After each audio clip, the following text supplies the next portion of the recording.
Como ese conducto mesonéfrico desemboca en la vejiga, en el varón, parte de ese conducto mesonéfrico va a formar el conducto deferente. Porque el conducto deferente es vía, digamos, se va a ir formándose en relación a la gónada primitiva y luego va a confluir con el uréter, ¿sí? Conforme después ya la vejiga, una vez formada, vaya cambiando de lugar. Es decir, va a quedar en parte incorporado a la vejiga, pero en el varón va a quedar en parte como conducto deferente. En la mujer, el conducto deferente no tiene ningún sentido de ser, y ese conducto mesonéfrico, conducto de Wolff, regresiona. ¿Por qué? Porque en la mujer los oviductos, las vías genitales femeninas que comunican con el útero, ¿sí? Y que desembocan a la altura de la gónada, que es el ovario, se forman a partir de un repliegue, no del conducto mesonéfrico de Wolff, sino de un repliegue epitelial de ese mismo mesodermo intermedio, que forma un conducto al lado del conducto mesonéfrico en la mujer, que es el conducto paramesonéfrico. Si bien digo acá, un conducto que se forma en la mujer, también se forma en el varón, pero en el varón regresiona. El conducto paramesonéfrico en el varón regresiona. Y en la mujer persiste formando los conductos de Müller, ¿sí? Que van a dar lugar a las trompas de falopio y al cuerpo del útero, ¿sí? En el varón, esos conductos paramesonéfricos desaparecen, ¿sí? En la mujer persisten así. En la mujer, en cambio, desaparece todo el conducto mesonéfrico, menos lo que formó la parte del riñón definitivo, todo lo que era el conducto mesonéfrico restante desaparece, o puede quedar como unos quistes paraóforos metidos ahí en el ligamento que sostiene el ovario a la pared del útero. ¿Sí? ¿Se entiende esto? ¿Hace falta que les muestre alguna imagen? ¿Queda claro lo que les estoy diciendo? Sí entendí, pero si quiero poner una imagen me queda más claro. Bueno, por favor. A ver, vamos a buscar. Esperen, aguárdeme, esperen que voy a dejar de compartir aquí. Porque eso viene a cuento de lo que vamos a ver seguramente la semana que viene. Aguárdenme un momento. Vamos a ver, voy a abrir aquí una imagen que muestra específicamente esto de lo que estamos hablando. Aquí. A ver.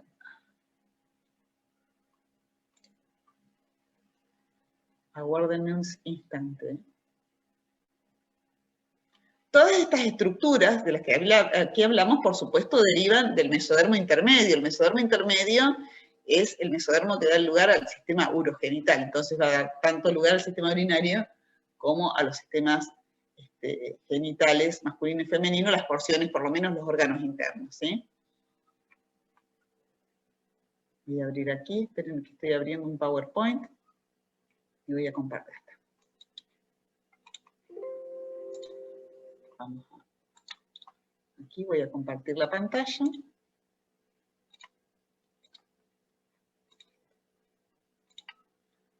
A ver aquí.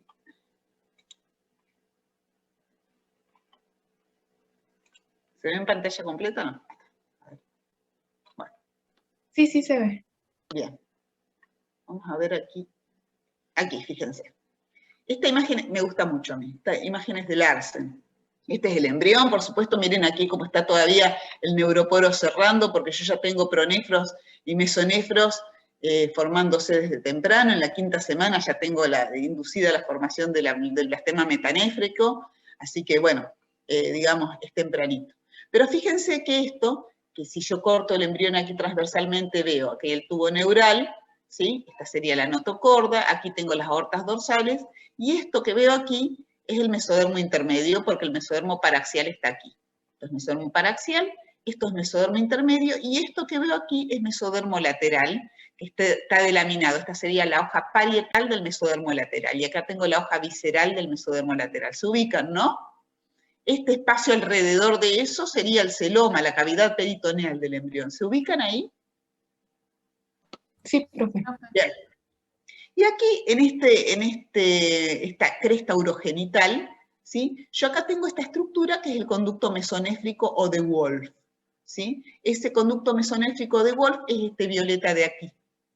Ese, fíjense que primero es como un cordón de células que luego se canaliza y forma una cavidad central y queda como un conducto. Surge primero en relación aquí acompañando a los pronéfros, pero luego va creciendo hacia caudal, ¿sí? Acá acompañando toda esta cresta urogenital, va creciendo hacia caudal y va a acompañar aquí al desarrollo del mesonéfros, porque todos estos pequeños túbulos mesonéfricos que se van a formar en el mesonéfros, acá acompañando como una especie de cápsula de Bowman a estas estructuras vasculares que se derivan de las aortas dorsales, van a formar este riñón intermedio, que es el mesonéfros, miren qué largo que es, y esas estructuras tubulares van a desembocar en el conducto mesonéfrico. Pero ahora, fíjense cómo el conducto mesonéfrico va a ¿a dónde va a parar este conducto mesonéfrico? Ese conducto mesonéfrico va a parar acá, desemboca acá como conducto, como tubo, uno a cada lado de este embrión con simetría bilateral, desemboca aquí en esta porción distal. Esto es el tubo digestivo primitivo, esta es la porción posterior del tubo digestivo, ¿sí? Miren, aquí se nota mejor. Esa porción posterior del tubo digestivo remata en la cloaca. Recuerden que la cloaca era el punto donde había endodermo y ectodermo sin mesodermo en el medio, estaba la membrana cloacal, esto iba a ser el futuro ano, ¿sí? Y todo ese tubo digestivo revestido por endodermo remata ahí en esa membrana cloacal. Tiene un repliegue que se proyecta hacia el pedículo de fijación, que es el alantoides. Vamos a hablar de eso más adelante, cuando ya hablaron de ello cuando hablaron de la vejiga. A esa porción más distal del tubo digestivo, ahí desembocan esos conductos mesonéfricos. Entonces aquí ya me ubico mejor. Esto sería la cloaca, este es el tubo digestivo, la porción más distal del tubo digestivo, que forma esta proyección hacia adelante, que va a ser la proyección del alantoides. Esta va a ser la futura vejiga, ¿sí? Urinaria. Fíjense cómo está revestida por endodermo esa vejiga, igual que el tubo digestivo, pero está pintado aquí de amarillo. Y el conducto mesonéfrico viene y desemboca aquí, ¿sí? En esa porción posterior, que ya va perteneciendo a la vejiga. Antes era parte del tubo digestivo posterior, pero como se va formando este tabique y separa lo que es el tubo digestivo de la vejiga, por eso la vejiga queda por delante del intestino, el tubo mesonéfrico desemboca allí. Ese tubo mesonéfrico, ¿sí?, va a dar lugar al brote ureteral, que es la yema que va a formar la pelvis renal, los cálices mayores y menores y los túbulos colectores en el riñón definitivo. Misma cosa para varones y mujeres, ¿sí?, y los uréteres que van a desembocar, ¿sí?, en la vejiga. Ahora bien, en el varón, ese tubo mesonéfrico también va a formar parte de, vamos a ver si tengo una imagen por aquí, va a formar, acá miren, va a formar parte, ¿sí?, de la estructura que vincula al testículo. Fíjense, esta que ven aquí es la gónada en formación, el testículo en formación. Acá tengo el conducto mesonéfrico, aquí se formó el uréter y las cálices del riñón, acá el blastema metanéfrico formó el riñón definitivo, el riñón mesonéfrico va desapareciendo, queda el conducto mesonéfrico de Wolf, desembocando ahí en la vejiga, y conforme, ¿sí?, la vejiga se va agrandando, va arrastrando hacia abajo a ese conducto mesonéfrico que quedó inserto ahí, de tal manera que en el varón ese conducto mesonéfrico va a quedar relacionado con la formación del testículo en esa cresta gonadal, porque ese testículo también se forma en la misma cresta gonadal, en esta misma cresta gonadal que veíamos aquí. En esta misma cresta gonadal se forma el testículo, ¿sí? Entonces allí, fíjense, se empezó a formar el testículo y conforme la vejiga crece y el riñón va quedando relocalizado más hacia cefálico por crecimiento de toda la estructura del riñón, el conducto mesonéfrico queda localizado de una manera diferente ya en la porción ureteral, ¿sí?, de la vejiga. Fíjense cómo como el uréter desemboca en la vejiga y cómo el conducto mesonéfrico queda aquí acompañando a la porción uretral, ¿sí? Esto va a desembocar en la uretra. Por eso va a quedar como el conducto mesonéfrico en el varón, va a quedar como conducto deferente. Ese vaso conducto deferente es el que va a llevar a los productos de la gónada, los productos celulares de la gónada, que son los espermatozoides, ¿sí?, a la uretra peneana, ¿sí?, en la vía de la eyaculación, ¿sí? En la mujer, fíjense entonces, esto es lo que pasa en el varón. Esa vejiga primitiva, que se forma la yema ureteral, que es la que va a formar los uréteres en relación a los riñones. Conforme la vejiga crece y los riñones van quedando hacia arriba, fíjense cómo el conducto mesonéfrico en su localización donde estaba va quedando dispuesto más hacia abajo, y parte del epitelio del conducto mesonéfrico se incorpora a la vejiga, y esos conductos mesonéfricos quedan ahí ubicados en relación a la gónada, que primero estaba acá arriba, pero después va a descender, que es el testículo, y va a quedar entonces como vaso deferente, y va a desembocar en la uretra peneana. Eso por un lado. ¿Se entiende hasta ahí?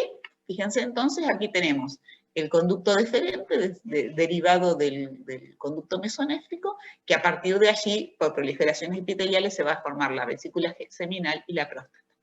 En la mujer, a ver si tengo aquí, acá. A ver, no, esta imagen no me sirve. En la mujer, en cambio, aquí, ¿sí?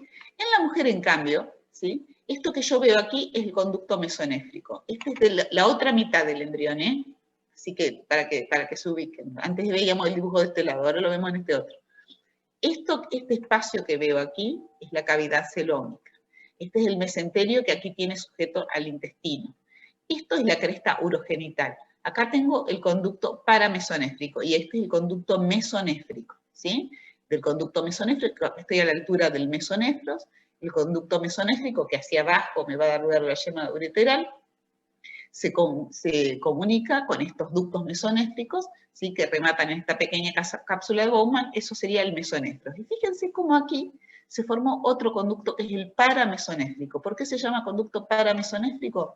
Como les digo siempre, el prefijo para significa al lado de. Es un conducto que queda al lado del conducto mesonéfrico, por eso se llama conducto paramesonéfrico. Es otro conducto que en la mujer, ¿sí? Va a persistir ese conducto paramesonéfrico o de Müller, ¿sí?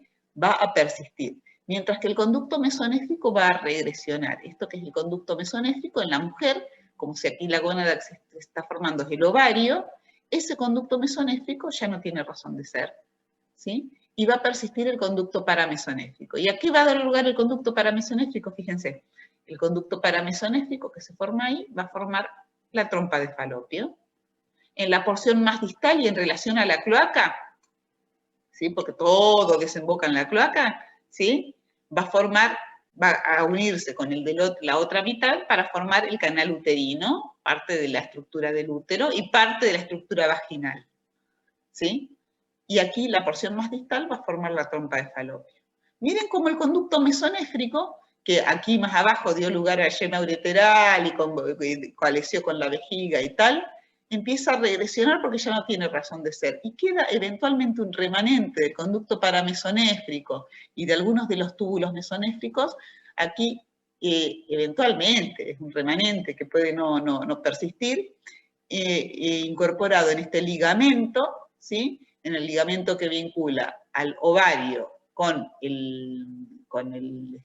la trompa de Falopio, a partir del ligamento mayor del ovario, ese tejido que es como un mesenterio, un mesovario, aquí queda incluido, ¿sí? Parte remanente de ese túbulo, de ese conducto de Wolff, como un epóforo, un paraóforo, que son estructuras vestigiales, ¿sí? Entonces aquí, para que tengamos en cuenta cada uno de ellos, ¿sí? Aquí tengo el túbulo mesonéfrico y este anaranjadito es el túbulo paramesonéfrico, ¿sí? Que va a formar toda esta estructura. No tengo muchas más imágenes porque esto venía a cuento de la estructura urinaria. Esto está en realidad en una colección de diapositivas que hablan secundariamente de la formación de la gónada masculina y femenina, ¿sí? ¿Queda claro?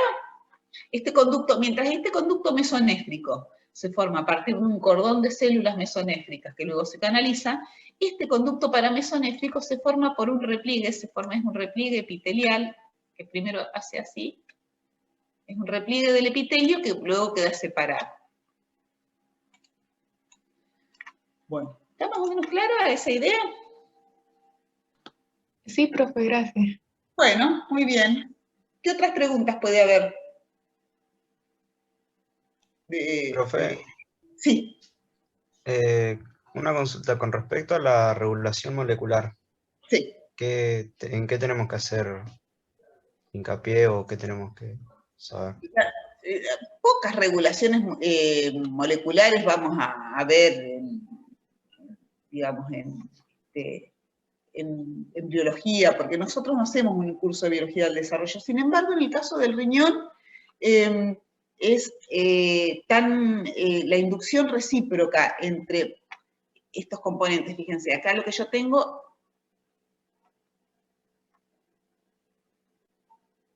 ese brote ureteral, esa yema ureteral, que se deriva del conducto mesonéfrico, es una estructura con forma de conducto. Deriva del mesodermo, aquí, de la cresta urogenital. Y alrededor de ella, a partir de un mesodermo, que no es parte de la cresta urogenital, que es el blastema mesodérmico, se forma parte de la estructura riñón definitiva. Mientras la yema ureteral, como decíamos, forma las pelvis renales, uréteres, cálices mayores y menores y túbulos colectores, los túbulos contorneados distales, asa de Henle, proximales y cápsula de Bowman se forman a partir del blastema mesonéfrico. Ahora bien, esa interacción, aquí, esta interacción, a partir de la yema ureteral en relación al blastema metanéfrico, es una inducción recíproca, porque aquí la yema ureteral crece como una estructura epitelial, y crece y se proyecta hacia un mesénquima que queda alrededor, y le va a pedir a ese mesénquima que forme agregados de células, ¿sí? Que van a formar como unas agregados, que luego se van a canalizar formando unas vesículas renales, que luego se van a alargar para formar, en forma de S, para formar toda la estructura de la nefrona propiamente dicho, con conducto contorneado distal, conducto asa de Henle, ¿sí? Aquí, y conducto contorneado proximal y cápsula de Bowman. Fíjense cómo entonces toda la estructura de la nefrona propiamente dicha deriva de este blastema metanéfrico, y toda la estructura colectora, túbulos colectores y cálices mayores y menores, y uréteres derivan del conducto mesonéfrico, de la yema ureteral del conducto mesonéfrico. Ahora bien, hay un diálogo molecular aquí, hay una inducción recíproca. Nosotros vamos a mencionar pocas inducciones, pero, por ejemplo, vamos a mencionar la inducción de la notocorda sobre el tubo neural, vamos a mencionar, qué sé yo, la inducción del epitelio de la vesícula del cristalino sobre el mesodermo adyacente para la formación del ojo. Y aquí este diálogo entre el epitelio de la yema ureteral y el blastema metanéfrico está bien estudiado. Y hay una serie de factores, hay muchos factores.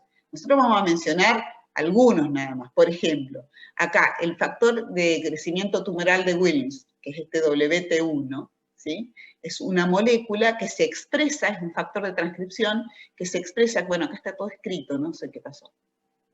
Esperen que, bueno, está todo, hagan de cuenta que no está toda esta cosa escrita acá arriba.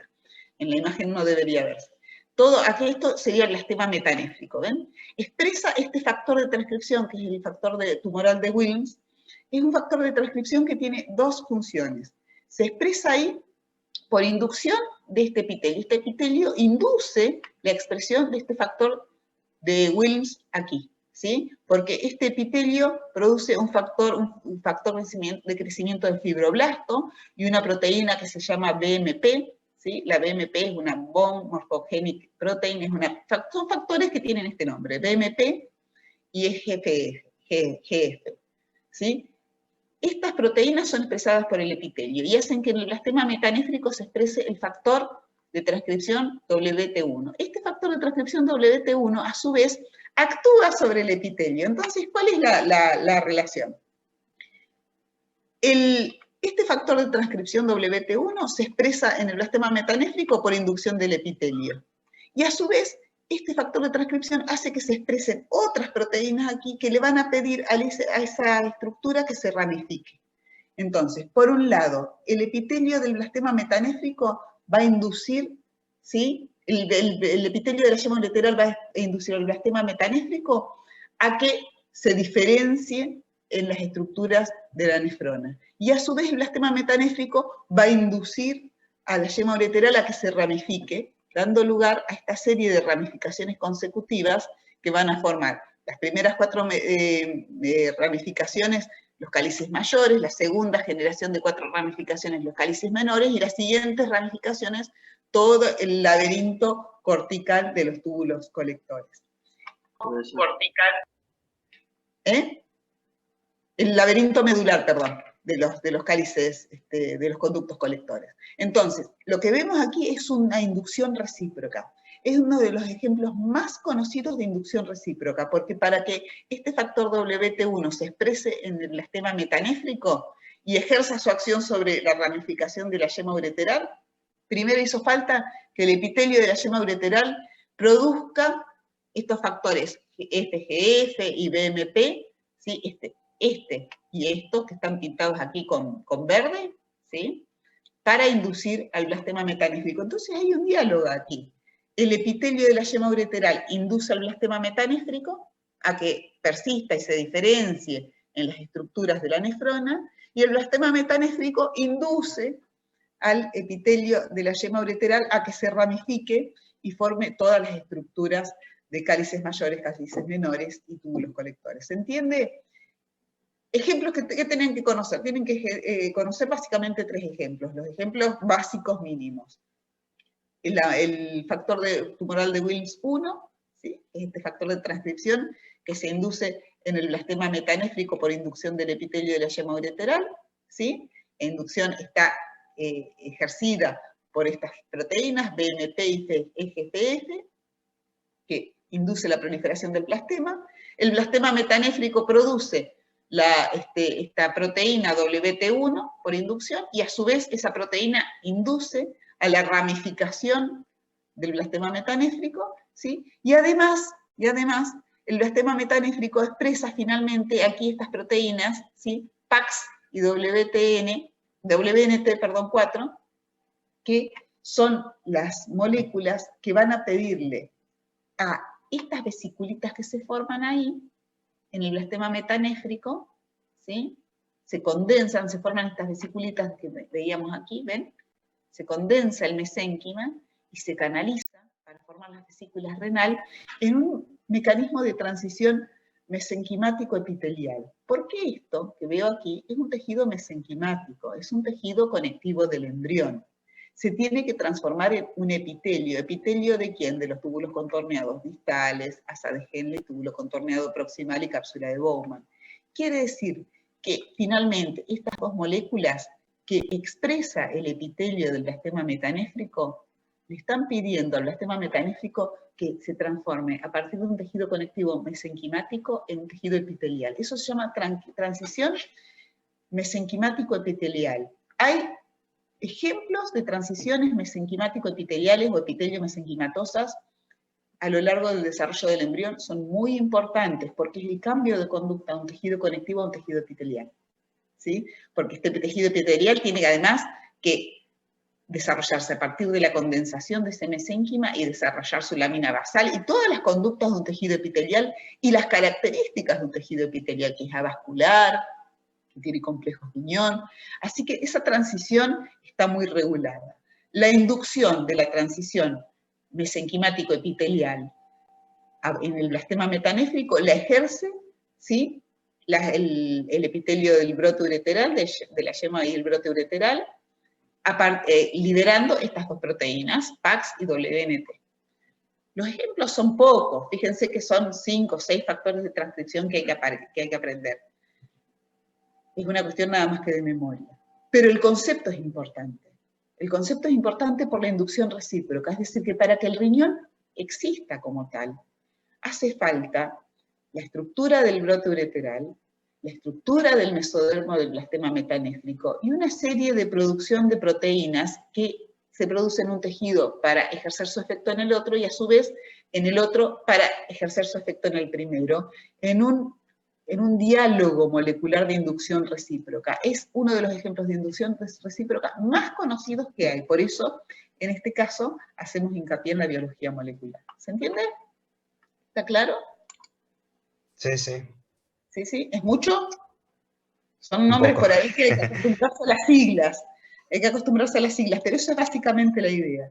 Sin esas proteínas que van y vienen, sin esos factores que van y vienen y que se expresan y que inducen una al otro, y así no habría formación del riñón. Esto es como si tuviéramos a dos grupos de personas tratando de crear una sola cosa, ¿sí? Y hace falta el diálogo entre un grupo y el otro, que un grupo le diga una cosa al otro para que el otro repiense su situación y diga otra cosa, para construir entre ambos grupos una estructura compleja, que es el riñón, que tiene ese origen mixto. Si bien es todo derivado del mesodermo, tiene un origen mixto. Las estructuras derivadas del plastema metanéfrico y las estructuras derivadas del broto ureteral. ¿Sí? ¿Ya se durmieron todos? No, profe, todavía no. ¿Alguno despierto? Bueno, ¿hay alguna otra pregunta, chicos? Ya estamos a 15 minutos del cierre. La clase que viene, el martes que viene es feriado, así que vuelven a tener clase ahora, tienen clase el día jueves, que van a ver histología del aparato reproductor masculino, si no me equivoco, y la semana siguiente, que van a volver a tener clase el jueves, porque el martes es feriado, van a tener histología o embriología, no estoy segura, del aparato reproductor, de los aparatos reproductores masculinos y femeninos, no estoy segura, pero ahora sigue primero histología, después embriología de los aparatos reproductores. Bueno, profe. Bueno, muy bien, si no quedan preguntas, ya vamos cerrando. Profe. Sí.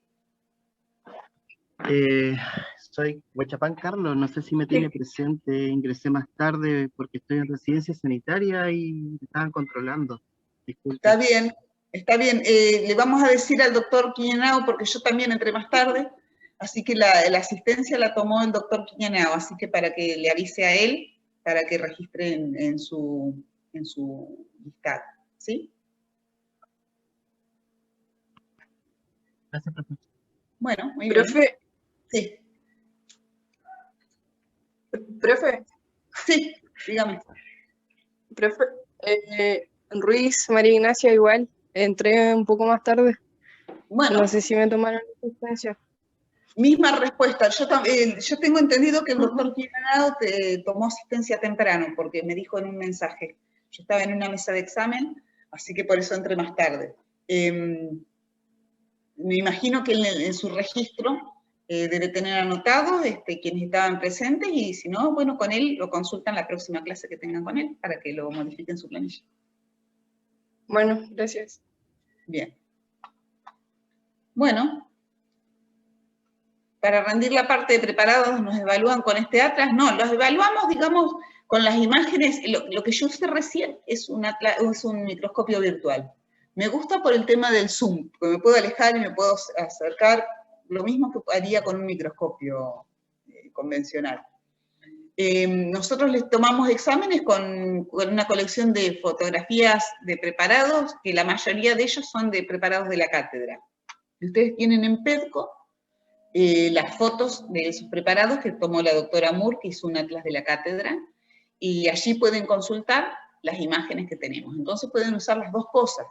Pueden utilizar el atlas virtual, el microscopio virtual y el atlas de la cátedra. ¿Sí? Y nosotros, digamos, en la evaluación, ya lo que vamos a hacer antes del parcial, vamos a hacer una práctica.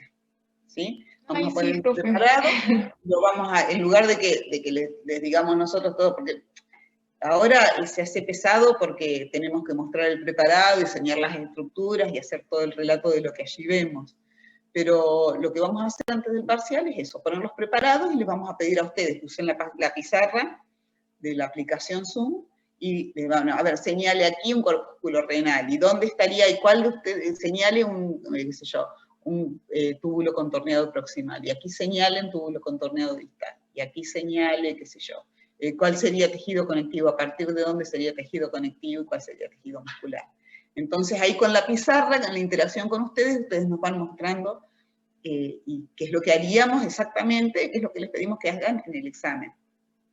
La otra cosa que siempre les recomiendo que hagan es que utilicen tanto el microscopio virtual como el atlas, o cualquier atlas, y miren las imágenes y traten de reconocer las estructuras. Y si en algún momento ven una imagen que no les queda claro, les parece esto podría ser, pero no estoy seguro, hacen una captura de pantalla, lo ponen en una diapositiva o lo compartimos aquí en clase, y lo consultamos y lo discutimos, y vemos si lo que ustedes apreciaban e identificaron era efectivamente eso, o lo están confundiendo con otra cosa, y qué detalles tienen que tener en cuenta para que esa duda se disipe. ¿Mm? Bueno, yo escuché que sí, así que bueno. ¿Alguna otra cosa, chicos? Estamos para cerrar ya. Bueno, si no hay entonces más consultas, nos despedimos hasta la clase que viene. ¿Mm? Bueno, gracias, profe. Muy bien, chicos. Gracias. Nos vemos la clase que viene. Hasta la próxima. Chao, hasta luego. Chao, profe.